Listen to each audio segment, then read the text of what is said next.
Allow me, viewers, to invite to the platform Martin Cumberland, one of our very experienced and dedicated foster carers, who's come to share his expertise and his knowledge, his skills and experiences in the world of fostering. Martin, hello. Hi, Toots. How are you doing? Thank you, Martin, for joining us, and thank you for accepting to be part of this drive to recruit foster carers. So, Martin, how long? Let's just talk about your fostering experience a bit. How long have you been a foster carer? Been a foster carer for about 5 years, or coming up 5 years. And on annual review in 2018, we were reapproved as task-centred foster carers. Okay, all right. So have you, in your experience, have you had different children coming through? Do you remember? Yeah, we've had a number of different children come through, all with their own specific needs. Mm-hmm. Okay. Yeah, and after the children come and go, or some are still living with you, do you feel that satisfaction, that fulfillment, that you are doing a great job? Yeah, we're still in touch with his very first placement. She lives 200 miles away, but she comes up, visits us. She's got a child now that refers to us as grandparents. So yeah, it's brilliant. I think it's quite rewarding. It is. Thank you very much. So, why? What did you do before? I know you work with your partner Laura, and what did you do before becoming foster carers? And what motivated you to become foster carers? Well, I'm up until recently were a soldier. Spent most of my adult life in forces. Laura is a qualified nursery practitioner, so we've always had some experience with working with children either in a voluntary or paid capacity. We've seen kids from all walks of life, all social, economic, and cultural backgrounds, and it's. What motivated us to become carers was the fact that, like a lot of people, they walk around their own local area, they see antisocial behaviour, they see unruly kids, and first thing they think is that needs sorting out. For us, working with kids on a voluntary basis didn't seem quite enough, and so some of these kids who are causing antisocial behaviour from broken homes, neglected homes, abusive homes. So when local authority highlights these risks and potentially removes children from the risk, where do they go then? Who teaches them the skills that they need to be a positive member of the community? And this is the best way we thought of doing it.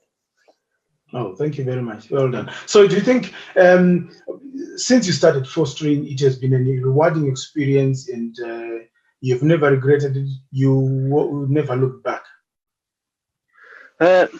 No. We've, obviously, at some points, it's going to be the hardest thing you ever do in your life. Some of these kids do present with maths, but would I change anything? No, I wouldn't. It's you're helping that child reach their fulfillment. You're helping them cope better with issues that might arise later life. But I've got no regrets whatsoever. Okay. Oh, thank you. Yeah, I guess it's quite rewarding and fulfilling to see a child who comes to you with lots of needs, with lots of perhaps requirements for support, but then you work with the child and you see the fruits of your good work, the child going on to become somebody else, a loyal and law-abiding citizen. Well done for that. Well done for that, Martin. And as you do your work day in and day out, who would you say are your sources of support? What support is available to you as foster carers? you know, it's limitless, really. Like I said, the majority of children we've had in place with us have come with additional needs, whether it's be emotional support that they need, whether they're suffering with mental health, even CSE. So we've worked with everybody from local youth club, local police force, local sexual health team, even CAMS, and Banya. They also provide invaluable support to us on a daily basis. Okay, thank you very much. And let's talk about the relationship between you and the supervising social worker, the support you receive from your supervising social worker. We have said on this forum that as foster carers, the closest person to you, the closest professional to you to provide support is your supervising social worker. Would you like maybe to enlighten us a little bit about your relationship with your supervising social worker? Well, currently we're on as second supervisor social worker. As first one, she was a massive, invaluable part of family. Whenever we needed her, she was there. Recently, yourself, Tuts, has become a supporting social worker, and again, I'm sure if we've got any issues whatsoever, whether it's a placement issue, a personal issue, we 100% sure we can call you and talk openly, and there won't be any judgment. All the time we've been fostering, we've felt that our knowledge as experience and expertise is always valued. And you've got the utmost faith in our abilities. All right. Thank you. I mean, I think it's reassuring to all our viewers out there that there's always someone close to you who is there to provide support as and when it is needed. So some things happen at times out of office hours, at night, at 2 o'clock in the morning. Some things may happen maybe at weekends when all office doors are closed. Some things might happen on bank holidays, even Christmas Day. How do you manage? How do you handle these things? Well, Banya provides support 24/7. Even on a night, there's the out of hours team, and over years we have used them sometimes on a regular basis. You ring up, you first thing you do is tell them who you are, and as soon as you say your first name, that's it. They recognise you. They know top to bottom your abilities. They know what the children are like who are placed with you. Once you've got over the initial information that you need to give them with regards to whatever's going on, it's not just end of phone call. They'll stay on with you for 10 minutes, 20 minutes, an hour if needs be, to give you the support that they may feel you need or that you feel you need. Oh, okay. Oh, thank you very much. I mean, it's quite it gives us confidence, to know that there's always someone out there to help you, even during out of office hours. So the Banya out of hours team is always there, available at the other end of the phone to provide practical support. Yep. Yeah. Okay. We also work alongside other professionals and other agencies. Can you perhaps lead us into that and your experience in terms of working alongside other agencies? Well, we do have a good relationship with the child exploitation team, which is in County Down, which is in Race. We do have a good working relationship with those. We know the community police officer. He's always at hand to come round, have a chat, have a cuppa. That's not an issue with him. Even local youth club, which has been a godsend. Placements have loved the during school holidays to go on excursions with you club, and it gives kids a welcome break from maybe being stuck around a family environment. It lets them express themselves freely without worrying about feeling about being judged. Okay.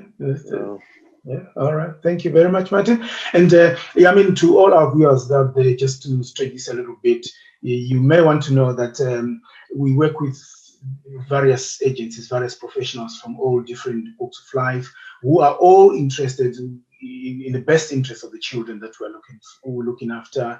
We have several meetings that Martin and Laura and all other foster carers take part in, meetings like placement meetings when the child is placed for the first time, not just dumped onto you, but there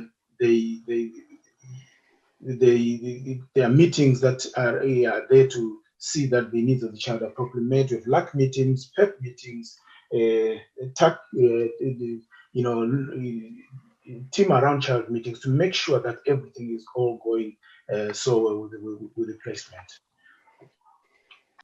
In terms of interagency, we're talking of working with other professionals, Martin. You are there, you attend these meetings I've been talking about, the LAC meetings, the PEP meetings, the team around child meetings, and we are saying, how much do you feel your voice is heard? How much do you feel your views are taken into account? We've got no concerns whatsoever that we never listen to. Again, the agency is fully aware of the carers' abilities. If we make a decision, we're backed up by the agency. You know, we are listened to, and as advice is normally acted on, which is great. Okay, all right. Thank you very much, Martin. Mapa, we can entertain one or two questions. Okay, wonderful. So this first question is for Martin, and Theo writes, I know there are some times when things are difficult, but what aspects of fostering would you say make you love what you do? It's when you make a connection with a child. You know, currently we have twins with us. We were supposed to be for a few days. That was over 18 months ago. They went from not wanting to be here, and now they don't want to leave. And you know, it's things like that that really bring them in as part of a family. That's wonderful. And then we have another question that says, we know there is a whole team that surrounds a child. So there's a child, then there's a foster carer, and surrounding both, there is an entire team of people that support the child. How do you feel that Banya supports the entire team rather than just you or just the child? Again, it's never been an issue. We've never once felt that, you know, services are lacking in any aspect. If there's an issue, either ourselves or Banya spots it and it's acted upon immediately, that normally resolves the issue. And again, we just left feeling adequately supported. And we've got no issues. Yeah, just to add on to that, Mapa, as an agency, we work alongside other professionals, other agencies.